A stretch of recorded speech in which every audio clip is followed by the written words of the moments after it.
কি ব্যাপার আম্মা? আপনি এখানে কেন? ঘরে কত কাজ পড়ে রইছে, কাজ না করে আপনি এখানে এসে পড়ে রইছেন? বৌমা, আমার ছেলে অন্য অফিসে যাবে না, ওর একটু দরকার। আমার ওষুধ শেষ হয়ে গেছে, ওর কাছে কিছু টাকা চাইবো।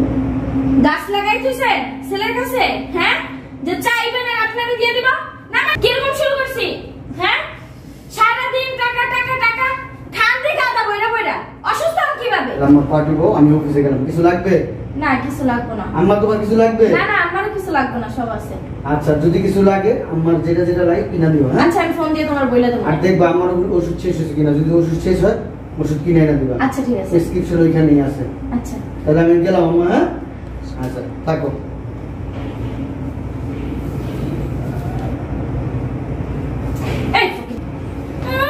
ছেলের জন্য বইসা রয়েছে, ছেলের বলবে বাবা আমার ওষুধ নেই, কটা টাকা দে, খালে আয় কত টাকা? হ্যাঁ, টাকা ইনকাম করে দেখাস? পাইছিস আমার বলদ জামাইটা রে, ভেঙ্গে ভেঙ্গে খালি খাস। পাটে আমার ছেলে, তারপর তোমার জামাই। এই মুখে মুখে তর্ক করবি না, পাটে। সারাদিন ঘরে সমস্ত কাজ আমি করি, আমার অসুখ হবে না তো কেন অসুখ হবে? আমার এত কাজ করা সাজে? আপনারা তো কি এমন কাজটা করাই? হ্যাঁ, ঘরের কোন কাজটা আমি না করি? সবই তো আমি করি। কাজ করাই আমি খালি না? যান উঠেন, যাই রান্না বান্না করেন, যান যান। আরে শুনেন, আমার জন্য এক কাপ চা দিয়ে যান, যান। ফ্যাট কান্দন যত সব এর সেবা যত্ন করে। স্যার যেই বাসা থেকে চলে যায়, এর সাথে খারাপ ব্যবহার শুরু হয়। এটা কোনো কথা? আশ্চর্য করা যায়। ভিডিও করে রাখবো, সারাইলে আজ দেখা।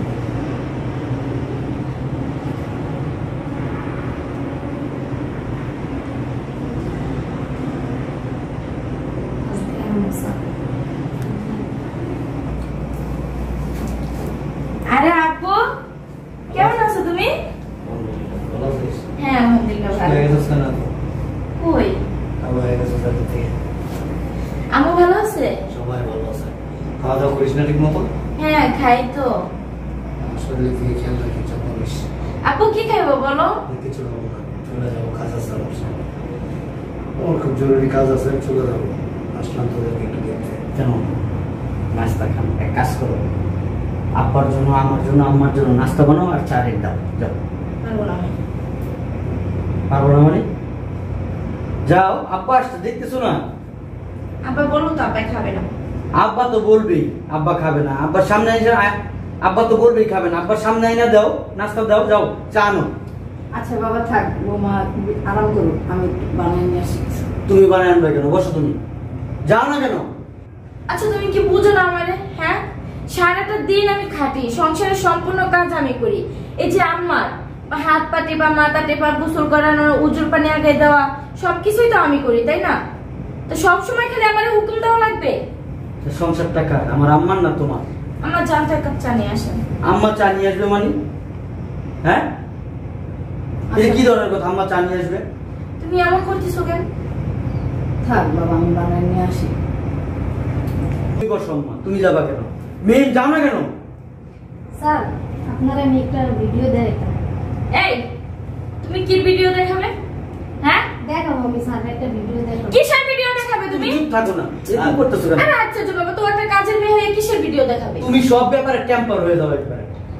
কাজের মেয়ের মতো থাকতে পারি না? হ্যাঁ চুপ থাক না, হয়তো এমন কিছু আছে যেটা ও বুঝতেছে না, বুঝতে চাইতেছে। মূর্খ মানুষেরা হয়তো বুঝে না অনেক কিছু। ভিডিওটা দেখেন।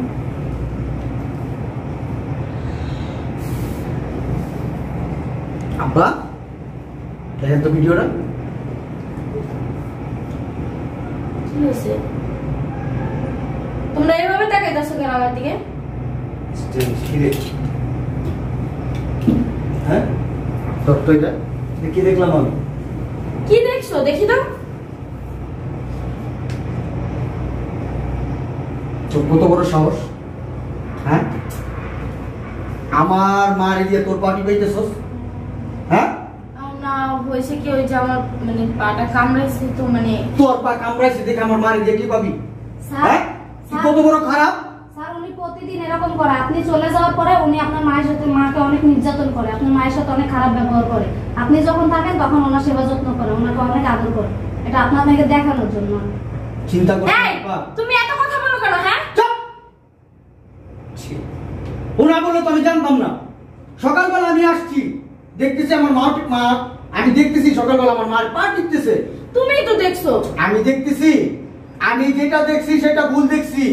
আমি যখন থাকি না তখন আমার মার দিয়ে তুই এইভাবে নির্যাতন করে, যেভাবে কাজ করাস। হ্যাঁ আম্মা কি হয়েছে বলো তো? হ্যাঁ আমার দিকে তাকাও আম্মা, বলো তাড়াতাড়ি বলো। আম্মা বলেন আমি আপনার সেবা যত্ন করি না। বলো কি হয়েছে, বলো বলো আম্মা, আমি তোমার মুখ থেকে শুনতে চাইতেছি, বলো। তোরা যা ভিডিও দেখছিস তাই ঠিক।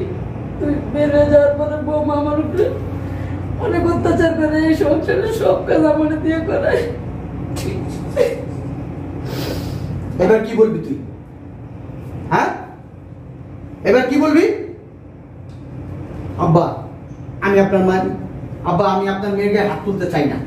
আপনার মেয়ের নিয়ে আপনি বের হয়ে যান। কই যাবো আমি? জাহান্নামের রাস্তায় যাবি। আমার মার জন্য তোরা বিয়ে করছি, আমার মার সুখের জন্য বিয়ে করছি, আমার মার শান্তির জন্য বিয়ে করছি। আমার মা একটা সময় আমাদের নিয়ে অনেক কষ্ট করছে, আমি চাই নাই যে আমার মা কোনো কষ্ট করুক। আমি বিয়ে করছি কি জন্য? আমার মার কষ্টের জন্য? হ্যাঁ আমার মা অতীতে যা করে আসছে এখনো তাই করবে? হ্যাঁ ওঠ ওঠ, আমি তোর গায়ে হাত দিতে চাইতেছি না। তোর বাবার সামনে আমি ওই ধরনের মানুষ, আমি গায়ে হাত দিব না। তুই ওঠ, উঠতে বলছি। আমি কই যাবো বলো?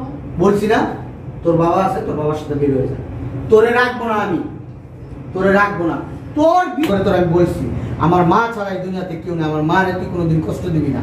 আমার মার কষ্ট পাওয়া মানে আমার কলিজায় আঘাত পাওয়া একরকম। আম্মা আপনি আমার মাফ করে দেন আম্মা, আপনার ছেলেরা বোঝান না আম্মা। আমি এরকম ভুল আমি আর করবো না আম্মা। আম্মা গাড় দোটকাটা বের করে দাও বাড়ি থেকে। আম্মা বাবা থাক। আবার বলো না বাবা থাক। আম্মা আপনার ছেলেরা বোঝান না আম্মা। আম্মা আমার ভুল হয়ে গেছে, আমি আমার ভুল বুঝতে পারছি আম্মা। বুঝতে পারছি। দেখ শিক্ষা নে। মা তো কোনো মাই তার সন্তানের অমঙ্গল চায় না। আর তোরে কিন্তু ছেলের বউ মনে করে না, তোরে মনে করে কি জানোস যে আমার মেয়ে এটা। আর মেয়ে মনে করে বিদায় তোরে মাফ করে দিছে। আবার তার ছেলেরা বলতেছে যে ও ভুল বুঝতে পারছে, ওরে মাফ করে দে। শিক্ষা নেই এখান থেকে। তুই একদিন মা হবি, কিন্তু তুই যে আচরণটা তোর শাশুড়ির সাথে করতেছিস, তোর ছেলের বউ তোর সাথে সেম আচরণটা করবে, তোর সন্তান তোর সাথে সেম আচরণটা করবে। আব্বু আমার ভুল আমি বুঝতে পারছি আব্বু। ভুল বুঝতে পারছো, এখন মাফ করা না করা ওনাদের হাতে। ওনারা যদি মাফ করে দেয় দ্যাটস অল। আর যদি ওনারা মাফ না করে আমার এখানে করার কিছু নাই। কারণ যে দৃশ্য আমি মোবাইলে দেখলাম, এটা পৃথিবীতে কোনো ভালো মানুষ অন্তত মাইনা নিবে না। নিবে তোর মতো চরিত্রে যারা আছে তারা এটার অ্যাকসেপ্ট করবে, কিন্তু আমার পক্ষে কোয়াইট ইম্পসিবল, কোনোভাবেই সম্ভব না।